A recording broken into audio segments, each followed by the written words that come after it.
The cave system in South Africa had been studied by archaeologists for over a century. It was famous because some of the oldest Homo sapiens fossils had been found there. Scientists had excavated hundreds of artifacts from the cave, stone tools, evidence of fire, signs that early humans had lived there 100,000 years ago. But nobody had found the hidden chamber. It was buried too deep, sealed too carefully. The ancient colonists had wanted it to remain hidden until the right people came looking for it. Mireille's team arrived with the best scanning equipment available. Commander Sua had brought ground-penetrating radar that could see through solid rock. Dr. Nariko had sensors that could detect unusual energy signatures. They spent 3 days scanning every inch of the cave system. On the 4th day, they found it. A sealed chamber 30 meters below the main cave floor. The walls were reinforced with an unknown material that was incredibly strong. Whatever was inside, the ancient colonists had wanted it protected. The only entrance is through a vertical shaft, Sua reported. It's been filled with debris for millions of years. We'll need to excavate carefully. The excavation took 2 weeks. The team worked slowly, documenting every layer they removed. They found remains of ancient animals, layers of sediment from different time periods, evidence of earthquakes and floods that had buried the chamber even deeper over time. Finally, they broke through. The shaft opened into a small chamber, barely big enough for 5 people. The walls were smooth, carved from solid rock, and in the center of the room on a stone pedestal was a single object. It was a data crystal, similar to the ones they had found on Velcora, but different. This one was larger, more sophisticated. It glowed with a soft golden light that pulsed slowly like a heartbeat. Despite being buried for 100,000 years, it was still functional. Dr. Nariko approached it carefully. The energy signature is incredible. This isn't just a storage device. It's a quantum computer. The information inside is stored at the subatomic level. The density of data in this single crystal is more than we could store in an entire data center. Can you access it? Mireille asked. Yes, but it will take time. The encryption is sophisticated. They wanted to make sure only advanced civilizations could open it. It took Nari 3 days to crack the encryption. When she finally succeeded, the crystal projected a holographic display that filled the chamber. It was a video message. A woman appeared, life-sized, as if she was standing right there with them. She was human, but different. Her features were slightly sharper than modern humans. Her eyes were a striking amber color. She looked tired, old, but there was a deep wisdom in her gaze. She spoke in perfect Latin. Mireille listened, her heart pounding, then translated for the others. My name is Hana. I am the last of the temporally displaced. We came from the future, and we have been here in Earth's past for 200,000 years. We have watched our primitive ancestors, your ancestors, struggle and survive. The hologram showed images as Hana spoke. Images of ancient humans living in caves, hunting, making fire. And among them, watching quietly from a distance, were the colonists. They looked almost identical to the primitive humans, but there were subtle differences. Better posture, healthier appearance, the signs of advanced genetics. We tried not to interfere, Hana continued. We knew the dangers of changing the timeline, but we couldn't help ourselves. We were so alone. When we saw early humans, we saw our own ancestors. We saw ourselves. How could we not help them? More images appeared. The colonists teaching primitive humans how to make better tools, showing them how to create more efficient fires, sharing stories and songs around campfires. We taught them language. Not Latin, that would have been too obvious, but the structure of language. The concept of grammar, of complex thought. We gave them small advantages. Just enough to survive the Ice Age. Just enough to thrive. Taeyang was watching with tears in his eyes. They loved them. They looked at those primitive humans and saw family. Hana's message continued. We know now that we are trapped in a closed loop. We came from humanity's future. We helped create humanity's past, and thus we ensured our own existence. The paradox cannot be broken. We tried to find a way out. For 200,000 years we searched for a solution. But there is none. The loop must complete itself. The hologram shifted, showing a dying civilization. The last of the colonists, old and tired, preparing for their final days. The galactic empire we built among the stars. It must fall. It must fall so that Earth can develop naturally from this point forward. So that in 300,000 years humans will invent space travel again. So that in 302,341 years, colony ships will attempt a dangerous new faster-than-light drive. so that those ships will be thrown back in time and the cycle will begin again. Mirai felt a chill. The hologram was describing the future. Their future. The ships that would launch 500 years from now. I am old now, Hana said. Her voice was sad but accepting. The last of my kind. Soon I will die, and the memory of our true origin will die with me.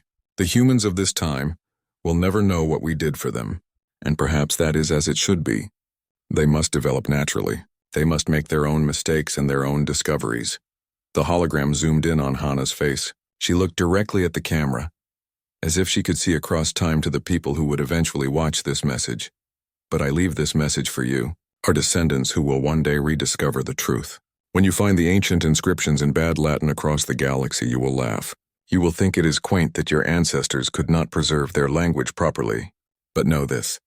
We lost our language because we chose to. We integrated with the people of this time. We became them. We became you.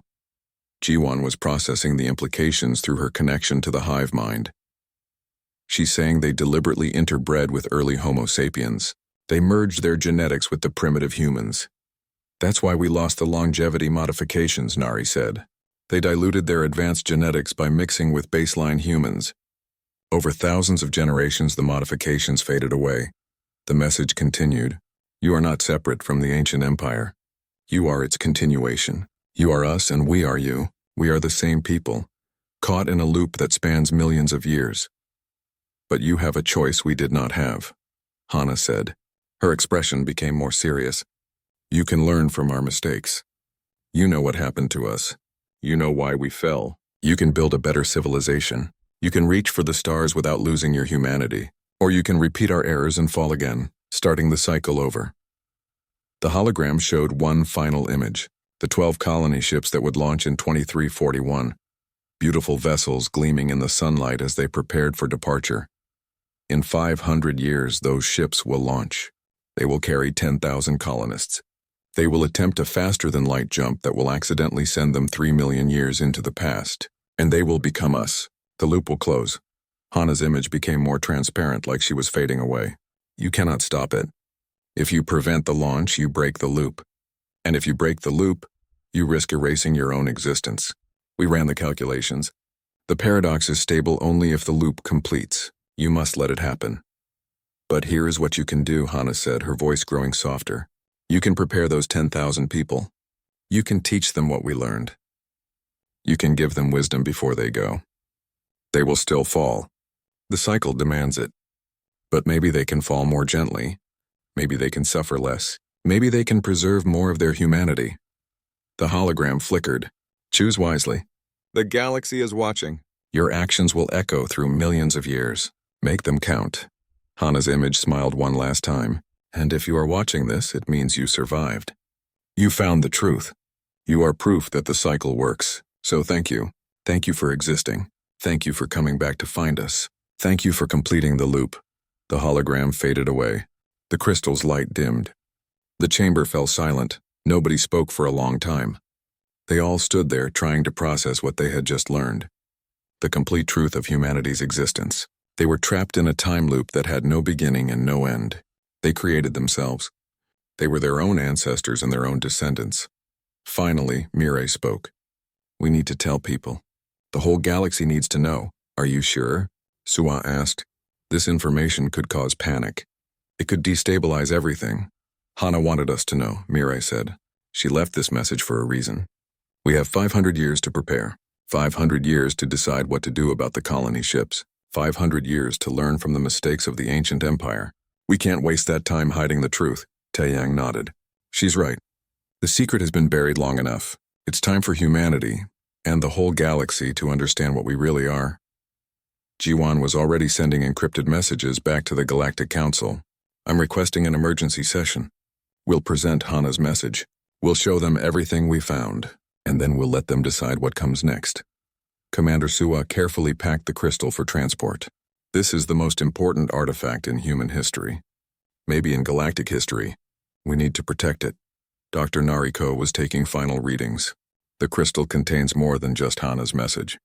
There are technical specifications, instructions, data about the time travel accident. The news from Velcora spread across the galaxy faster than light itself. Within days, every civilization knew the truth. Humanity had once ruled a galactic empire. They had fallen. They had forgotten. And now they were back among the stars. The political reaction was immediate and intense. The Galactic Council called an emergency session. Representatives from every major species gathered. But this time, the atmosphere was different. There was fear in the air. Councillor Minwu of the Dravian Empire stood before the assembly. His species was the most powerful military force in the galaxy. They had the largest fleet, the most advanced weapons. But now they looked nervous. "This changes everything," Minwu declared. "Humanity has presented itself as a young species, new to space travel, learning from older civilizations. But this is a lie. They are not young, they are ancient. They once conquered this entire galaxy." Ambassador Hyun stood up to respond. "With respect, Counselor, modern humans are not the same as the ancient empire. They have no memory of what came before. They did not inherit the technology or the knowledge. But they carry the same genes," Minwu shot back. "They are the same species that once thought themselves gods. Who is to say they will not do it again? Who is to say this is not part of some long plan?" Other species joined in. The collective raised concerns about human expansion rates. The Vrin questioned whether humans should be allowed access to advanced technology. Even some of humanity's allies began to express doubts. Back on Earth, the reaction was equally complicated. The revelation divided human civilization. Some people saw it as proof of humanity's destiny to rule the stars. Nationalist movements gained power. They argued that humanity should reclaim its ancient territories. Some even suggested finding the old technologies and rebuilding the empire. But others, including Mireille and her team, strongly disagreed. They understood that the ancient empire had fallen for good reasons. Pride and arrogance had destroyed it. They didn't want to repeat those mistakes. Mireille organized a broadcast from the archive station. Her image was transmitted across all human colonies and settlements. Billions of people watched. "We have discovered our past," Mireille said, speaking directly to the camera. "And it is not glorious. Our ancestors reached heights we can barely imagine. They lived for centuries. They traveled between the stars as easily as we cross a street.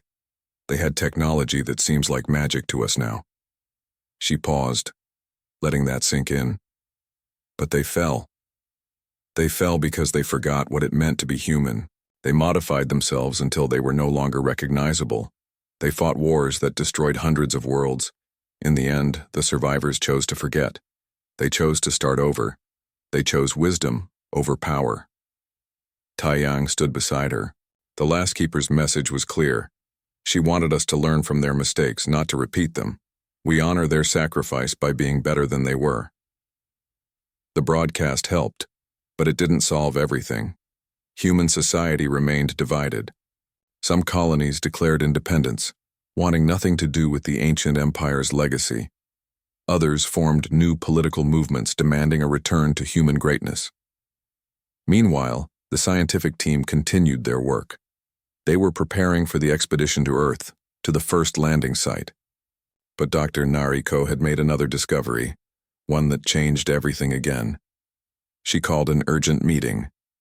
Mireille, Taiyang, Jiwon, Commander Sua, and Ambassador Hyun gathered in a secure conference room. Nari looked exhausted and excited at the same time. "The dates don't make sense," Nari said without preamble. "I've been analyzing the technical specifications from the final archive. The technology described in those files, the faster-than-light drives, the genetic modifications, the quantum communication systems, they all reference Earth technologies." "So?" Sua asked. "They came from Earth. Of course they used Earth technology." "But when did they leave Earth?" Nari asked. She brought up a timeline on the display. According to the archives, the colony ships departed Earth in the year 2341 CE. That's 500 years in our future. But the final archive dates to 3 million years ago. In the past. The room fell silent as everyone processed this information. "Time travel," Jiwon said finally.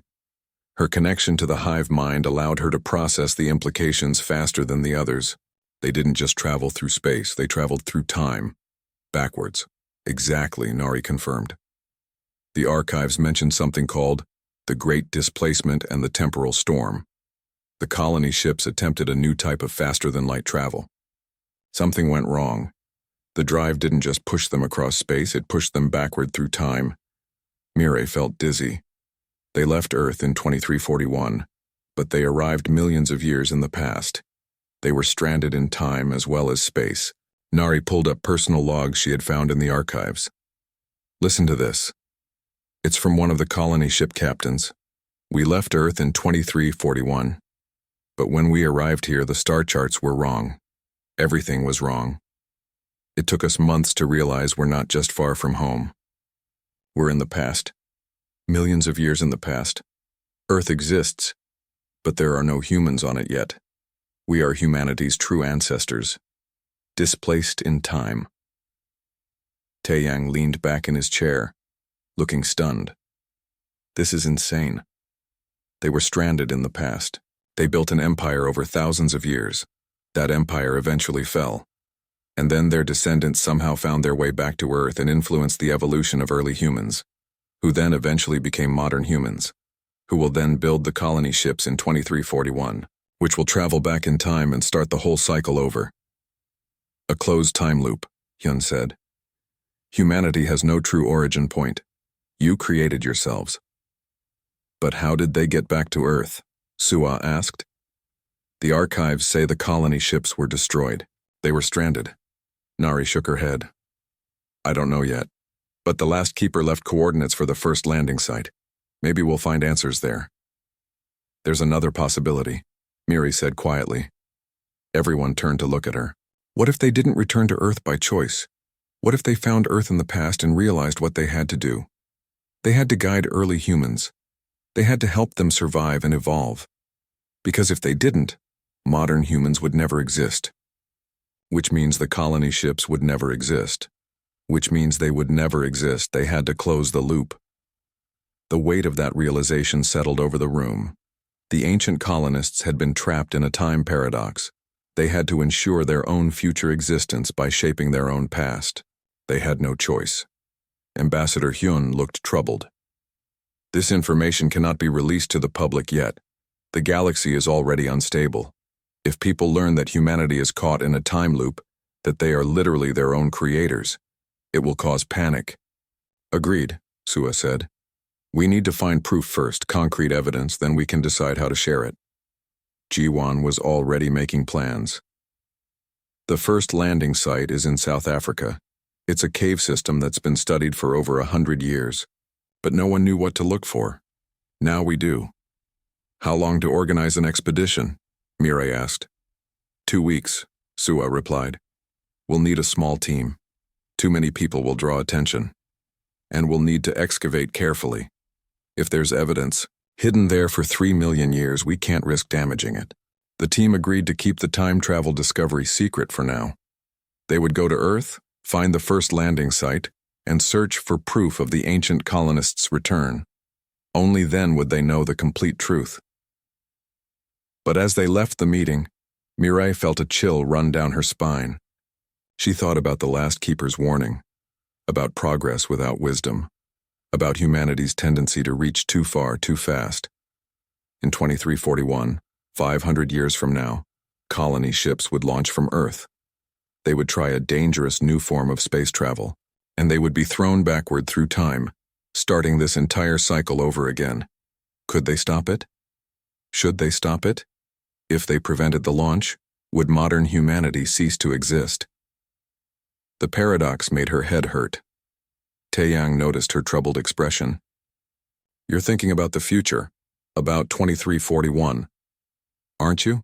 Mirai asked. We know what happens. We know those ships are doomed. Do we have a moral obligation to stop them? Maybe, Taeyang said. Or maybe we have an obligation to let history unfold the way it's supposed to. We don't know what would happen if we broke the loop. I guess we'll figure it out, Mirai said. 500 years is a long time. But first, we need to go to Africa. We need to find proof that the ancient colonists returned to Earth. We need to know how the loop closes. The expedition to the first landing site was scheduled. The team packed their equipment and prepared for what might be the most important archaeological dig in human history. Somewhere in a cave in Africa, buried beneath millions of years of sediment, was evidence that would prove humans were caught in a time loop of their own making. And somewhere in the future, 500 years away, colony ships were being planned that would eventually travel backward through time and start everything over again. The loop continued. The question was whether anyone could or should break it. The journey to Velcora took 2 weeks through hyperspace. The expedition ship was massive, carrying over 300 scientists from dozens of different species. Mirai spent most of the journey preparing. She studied every inscription that had been photographed. She created a dictionary of corrupted Latin words. She tried to understand how a language could break down so completely. When they finally arrived at the barren moon, Mirai felt her stomach tighten with nervousness. From space, the moon looked gray and dead. No atmosphere, no life, just ancient rock and dust. But somewhere beneath that surface was a library that might explain everything. Commander Sua's security team went down first. They scanned for dangers and set up a safe perimeter around the entrance to the underground complex. Sua was efficient and professional. She had short black hair and sharp eyes that missed nothing. She didn't say much, but when she did speak, everyone listened. "The entrance is stable," Sua reported over the radio. "No signs of structural damage. No biological or chemical hazards detected. You're clear to proceed." Mirai was in the second shuttle down. As they descended through the thin atmosphere, she could see the entrance to the complex. It was enormous. 2 massive stone doors carved with thousands of symbols. Above them, in letters 3 meters tall, was a phrase in corrupted Latin. "Hic memoria terra," Mirai read aloud. "Here lies the memory of Earth." Taeyang stood beside her, looking at the doors with wide eyes. "They built something incredible. Even after all this time, the structure is intact." The doors opened with surprising ease. They had been designed to last. Inside, the corridor stretched away into darkness. Emergency lights flickered on as the expedition entered, powered by some kind of energy source that still worked after millions of years. The walls were covered in text. Not just inscriptions carved into stone, but actual writing. It looked like the colonists had used some kind of durable material that could preserve written words forever. Mirai walked slowly down the corridor, reading as she went. The text told a story. A tragic story. They were refugees, Mirai said to the team following her. Something terrible happened on Earth. They left in colony ships. 12 ships. They thought they were going to establish new settlements and then return home. But something went wrong with their navigation systems. They got lost in space. How lost? Asked Jiwon. She was recording everything with multiple cameras, feeding the data back to the hive mind for analysis. Completely lost. They didn't know where Earth was anymore. They didn't have enough fuel to search. They had to settle on whatever planets they could find. Mirai's voice was sad as she read. They knew they would never see Earth again. The corridor opened into a vast chamber. It was a library, but unlike any library Mirai had ever seen. The walls were lined with data crystals, millions of them, each one glowing faintly with stored information. In the center of the room was a statue.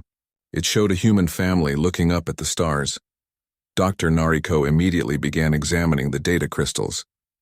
She was excited. "These are still functional. The information is intact. We can read them." "What kind of information?" Sua asked. "Everything," Nari said, her voice filled with wonder. "Technical specifications, star charts, medical records, genetic databases. This is a complete archive of their civilization." Over the next few days, the team worked to download and translate the archives. Mirai focused on the personal logs. These were the stories of individual colonists written in their own words. The stories were heartbreaking. One log was from a mother teaching her daughter. "Pater meus docuit mi verba vera, sed ego non possum docere filius, nimis difficile." Knows only have simple words, nunc. Forget terra happens. Terra gone. Memory gone. But knows alive, Mirai translated it for the team. "My father taught me the true words, but I cannot teach my children. Too difficult. We only have simple words now. Forgetting happens. Earth gone. Memory gone. But we are alive." Taeyang's eyes were wet. They knew. They knew they were losing their culture and they couldn't stop it. The archives showed the slow decline. The first generation had tried hard to preserve everything. They had schools. They taught Latin properly. They shared stories about Earth. But each generation knew less than the one before. By the 5th generation, barely anyone could write in complete sentences. By the 10th generation, the language was almost unrecognizable. Dr. Nariko made another discovery, this one in the biological samples. I've analyzed DNA from preserved tissue samples. It's human DNA, almost identical to modern humans. But there's one major difference. What difference? Mirai asked. Their telomeres are much longer. These people were genetically modified for extended lifespans. They could have lived 300 to 500 years each, Jiwan frowned. But modern humans don't have that modification. No, we don't, Nari confirmed. Which means somewhere along the line we lost it. Either through natural genetic drift over millions of years or someone deliberately removed it. Why would anyone remove it? Taeyang asked. To return to baseline humanity, Mirai said quietly. To forget what they had become. They found the answer deeper in the archives, in what the colonists had called the final archive. It was hidden in a separate chamber, sealed behind multiple security doors. Commander Sua's team spent a week cutting through the barriers carefully, making sure not to damage anything inside. When they finally opened the last door, they found a small room with a single pedestal. On the pedestal was a data crystal, larger than the others, glowing with a soft golden light. Nari extracted the data carefully. It was an audio recording, a message preserved in actual spoken Latin. When she played it, a woman's voice filled the chamber. The voice was old, tired, but still strong. Mirai listened with tears streaming down her face. Then she translated it for everyone. To whoever finds this, we are the last. Earth sent us to the stars with the best of intentions. We were to be ambassadors, pioneers, the vanguard of humanity's expansion. But we flew too far too fast and we could not return. The technology that brought us here failed. We are stranded, the recording continued. For thousands of years, we built an empire among the stars. We uplifted primitive species. We shared our knowledge. We thought ourselves gods. But pride comes before the fall. We engineered ourselves into something more than human, and in doing so, we lost what made us human. Mirai's voice shook as she translated the next part. The war that destroyed us was not with aliens. It was with ourselves. Human fought human across 100 worlds. When the dust settled, only remnants remained. We, the survivors, made a choice. We destroyed our great technologies. We scattered to primitive worlds. We chose to forget. The message ended with a warning. But I could not forget. I have preserved this record so that when humanity rises again, and you will, I know you will understand. You are not the first to reach for the stars. Learn from our mistakes. Remember that progress without wisdom is not progress at all. The chamber was silent after the recording ended. Finally, Taeyang spoke. Who was she? The person who left this message? Mirai looked at the data crystal. She signed it the last keeper, but she didn't give her name. Jiwan was accessing the hive mind's analysis. Based on the timeline in the archives, this message was recorded approximately 3 million years ago. It's the last entry in the entire database. 3 million years, Sua repeated. And the message was meant for us. She knew humans would rise again. She knew we would find this. Dr. Nariko was looking at something on her scanner. There's more. The last keeper left detailed coordinates, locations of other sites, and one location that's marked as extremely important. A place she called the First Landing. First Landing? Mirai asked. Landing where? Nari showed them the coordinates on a star chart. Everyone stared in shock. The coordinates pointed to Earth, specifically to a location in Africa that modern archaeologists knew well. It was where the oldest evidence of Homo sapiens had been found. They went back, Mirai whispered. The ancient colonists found Earth in the past and they went back. They influenced our own evolution. That's impossible, Taeyang said, but his voice lacked conviction. That would mean we're caught in a time loop. They came from our future, went to our past and helped create us, which means we eventually create them, which means humanity's entire history is a closed loop. Jiwan finished. We have no true beginning. We're our own ancestors. The implications were staggering. If true, it changed everything anyone thought they knew about human history, about time itself, about the nature of existence. We need to go to Earth, Mirai said. We need to find the first landing site. We need to know the complete truth, the team agreed. They gathered all the data from Velcora and prepared to return home. But everyone knew that what they would find on Earth might be even harder to accept than what they had already discovered. The chaos in the auditorium slowly died down. Ambassador Hyun raised one of his 4 hands, calling for silence. Everyone stopped talking and turned their attention back to Mirai. "Dr. Kim," Hyun said carefully, "you claim these ancient symbols are written in a human language, a language that existed for only a brief time in your species' history. But these inscriptions are millions of years old. You understand why this seems impossible?" Mirai nodded. "I understand. But I'm right. Look at the patterns." She walked up to the holographic display and started pointing at different symbols. "This pattern here. In Latin, it would be the word nos, which means we or us. But the ending is wrong. In proper Latin, the verb that follows should match it in a specific way. But here, the verb ending is mixed up. It's like someone knew the words but forgot the rules." Jiwon's eyes suddenly flashed with blue light. Her connection to the hive mind allowed her to access vast databases instantly. She stood up, her voice filled with surprise. "The collective has just run a comparison. If we map these symbols to Latin alphabet equivalents and apply corrupted Latin grammar rules, the statistical patterns match within acceptable parameters." A murmur went through the crowd. The Kelthian hive mind was never wrong about statistics. Mirai felt a rush of excitement. "Give me access to the full database of symbols. I'll need help from anyone who understands pattern recognition, and I'll need 3 days without interruptions." For the next 72 hours, Mirai barely slept. She worked with a small team that included Taeyang, Jiwon, and even Professor Daehyun, who was too curious to stay away. They discovered that the dead language was indeed Latin, but mixed with pieces of other ancient Earth languages. There were bits of Greek, some Sanskrit, and even a few words that looked like they came from Chinese. It was like watching a language die in slow motion. The ancient colonists had tried to preserve their culture, but without proper teachers and books, each generation forgot a little more. By the end, their writing was a confused mixture of half-remembered words and made-up grammar. On the 3rd day, Mirai stood before the Galactic Council. Every major species sent representatives. The Grand Hall was packed with beings from hundreds of different worlds. She displayed her translation of the temple tablet on the massive screens that lined the walls.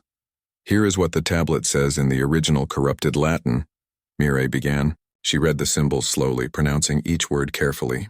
The sounds felt strange in her mouth.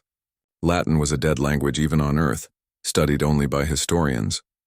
Then she showed the translation in standard galactic language, the common tongue that all spacefaring species use to communicate. "In the year 2341, we, the last from Earth, write this testimony. Our ship, lost in the stars by a great storm, will never find home again. We made new worlds, but the memory of the homeland is dead. Our children will not speak the true language. We are the last memory of Earth." Silence filled the hall. It was the kind of silence that felt heavy, like everyone was holding their breath at once. Counselor Minwoo of the Dravian Empire was the first to speak. "The Dravians were the most powerful military force in the galaxy. They didn't trust easily. This must be a hoax. The humans have somehow planted these inscriptions to make themselves seem important. The radiocarbon dating is irrefutable," Jiwon said. Her voice was calm but firm. "The inscriptions on Telvora Prime date to 3.2 million years before the present. The ones on Kepler 442b are even older, 4.7 million years. The dating was done by your own scientists, Counselor.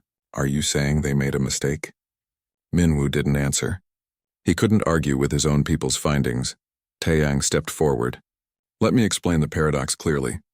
Anatomically, modern humans only appeared 300,000 years ago on Earth. Latin existed for roughly 1,000 years before it evolved into other languages. Yet here we have human colonists writing in corrupted Latin millions of years before humans even existed. This should be impossible. So what is your explanation?" asked a representative from the Silicon Collective. Her voice was synthesized, coming from speakers in her mechanical body. Mirai brought up a star chart. It showed all 17 star systems where the inscriptions had been found. Small red dots marked each location.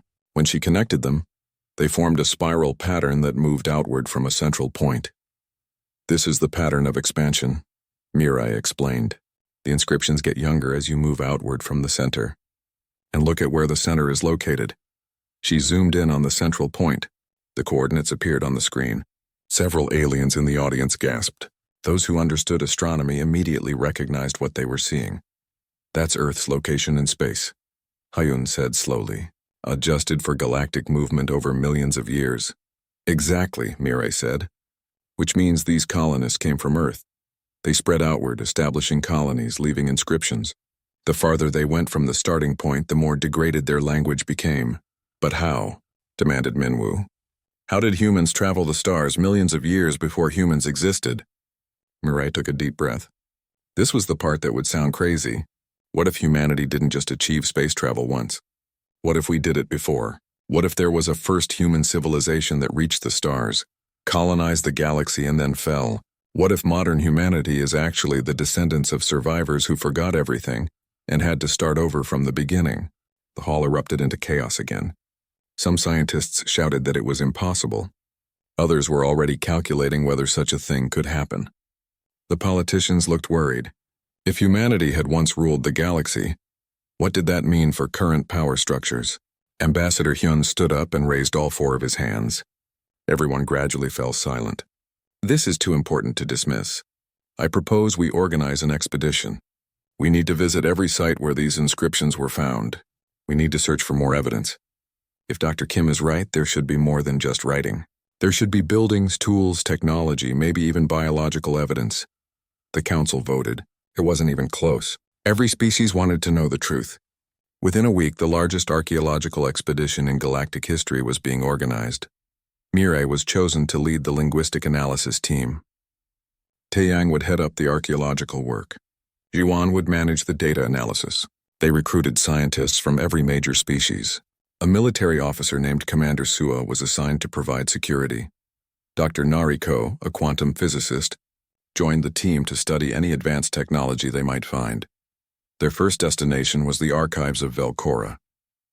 According to the inscriptions, this was where the ancient colonists had tried to preserve their knowledge. It was a massive underground complex on a barren moon. No one had fully explored it yet because they couldn't read the warning signs at the entrance. But now Mirai could read them.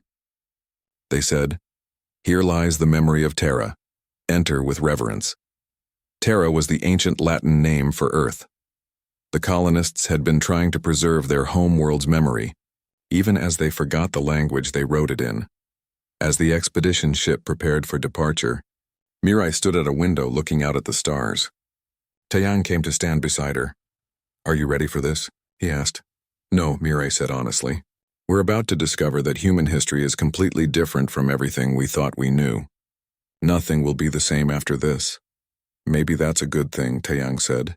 "Maybe it's time we learned the truth about where we really came from." The ship's engines powered up and they left for Velcora, ready to uncover the secrets of humanity's forgotten past. Dr. Mirai Kim stood in the middle of the largest research station in the galaxy. The station floated in space, orbiting a dead planet called Talvora Prime. She was tired. For 3 months she had been staring at strange symbols carved into ancient stones. Nobody in the entire galaxy could read them. The symbols were found everywhere, on 17 different planets. Some were carved into stone monuments, others were etched into metal plates. A few were even stored inside strange crystals that somehow survived for millions of years. Every expert agreed on one thing. These symbols belonged to a civilization that existed long before any species in the galaxy learned to build spaceships. They called it the Dead Language. It was the greatest mystery in galactic history. Mirai was the only human working at the archive station. Most of the other scientists were aliens from different worlds. They had better technology than humans. Some could think faster. Some could process information in ways humans couldn't imagine. But none of them could figure out the Dead Language. Ambassador Hyun walked into the lab. He was a Valthek, an alien species with 4 eyes that blinked one at a time. He carried a tablet that showed a new discovery. His translator device turned his clicking sounds into words that Mirai could understand. "Dr. Kim, we found something important," Hyun said. "A complete stone tablet. 23 lines of text. No damage, no missing pieces. If we cannot translate this, we may never solve the mystery." Mirai took the tablet and looked at the images. The symbols were clear and sharp. She felt a small hope growing inside her. Maybe this time they would finally understand. The station became busy with activity. Scientists from every corner of the galaxy came to study the new tablet. The Kelthian hive mind sent their best cryptographers. These were beings whose brains were connected together, allowing them to think as one massive intelligence. They worked day and night, analyzing every tiny detail of the symbols. The Silicon Collective sent mathematical linguists. These were artificial intelligences that could process billions of calculations every second. They tried to find patterns in the symbols using pure mathematics. Dr. Jiwon Park worked alongside Mirai. Jiwon was human by birth, but she had chosen to join the Kelthian hive mind. Special technology in her brain allowed her to think in 17 different languages at the same time. Her eyes glowed faintly with blue light when she was processing information. The structure suggests a subject-verb-object pattern, Jiwon said one day. Her voice sounded distant, like she was reading information from somewhere far away, but the modifiers are wrong. They don't match any known language. It's like the language itself is broken. Professor Daehyun from the Vrin Sovereignty studied the symbols using pure logic. The Vrin were famous for their perfect reasoning abilities. They never made mistakes in their calculations. But even Daehyun couldn't find the answer. Weeks passed. Everyone tried different approaches. Some used computers. Some used mathematics. Some used their natural abilities to see patterns. Nothing worked. The dead language remained a mystery. Mirai took a different approach. While everyone else used advanced technology, she went back to basics. She sat in her small quarters with actual paper and pens. This was a strange habit. Most species in the galaxy had stopped using paper thousands of years ago, but Mirai liked it. There was something about writing by hand that helped her think. She wrote the symbols over and over. She didn't try to force an answer. She just let her mind wander while her hand moved across the paper. Sometimes the best solutions came when you stopped trying so hard. Tai Yang stopped by to visit. He was another human on the station, working as an archaeologist. He brought coffee, which was a drink that most aliens found strange. Humans seemed to need it to function properly. Still working on the impossible puzzle? Taeyang asked. He set the coffee cup on her desk. The Kelthians say it's mathematically impossible to solve, Mirai said without looking up. They've tried every method they know. Maybe that's the problem, Mirai muttered. Everyone is looking for complicated answers. Everyone expects the symbols to follow sophisticated patterns. But what if they don't? What if it's actually simple? Taeyang laughed. Simple? This civilization built technology we still don't understand. They spread across 17 star systems. How could their language be simple? Mirai didn't answer. She kept staring at her notes. The weekly symposium came around. All the scientists gathered in a large auditorium to share their findings. Professor Daehyun stood at the front, showing his latest analysis on a huge holographic display. The symbols floated in the air, rotating slowly so everyone could see them from all angles. Daehyun explained his theory about grammatical structures and mathematical patterns. Most of the audience nodded along, even though nobody really understood what he meant. The presentation was technical and boring. Then something strange happened. Mirai suddenly sat up straight in her chair. Her eyes went wide. She stared at one particular line of symbols on the display.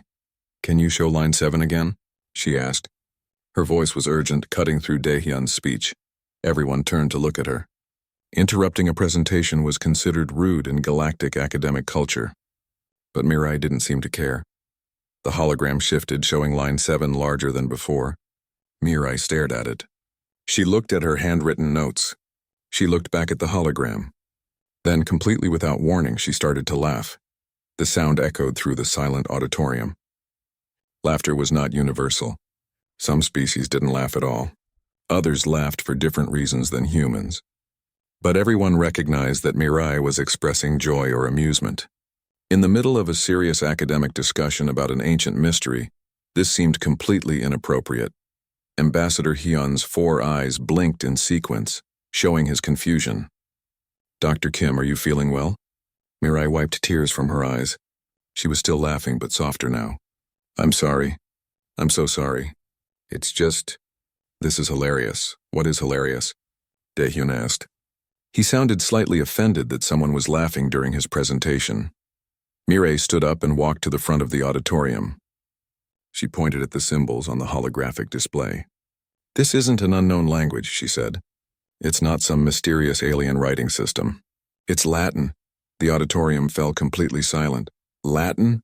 Yun repeated. His translator seemed to struggle with the word. What is Latin? It's a human language. A dead human language from ancient Earth. But look at it carefully. The grammar is all wrong. The word endings don't match. The sentence structure is confused. It's like someone learned Latin badly and then tried to use it to write everything. This isn't an ancient alien language. It's just bad Latin. Professor Dahyun shook his head. Impossible. These inscriptions are millions of years old. They predate your entire species. How could they be written in a human language? Mirai smiled. It was a tired smile, but also a triumphant one. That's an excellent question, and I don't know the answer yet. But I can prove I'm right. Give me 3 days. I'll translate the entire tablet. The room erupted in chaos. Everyone started talking at once. Some scientists thought Mirai was crazy. Others wanted to see her proof. A few were already running calculations in their heads, wondering if this impossible claim could somehow be true. Mirai didn't pay attention to any of them.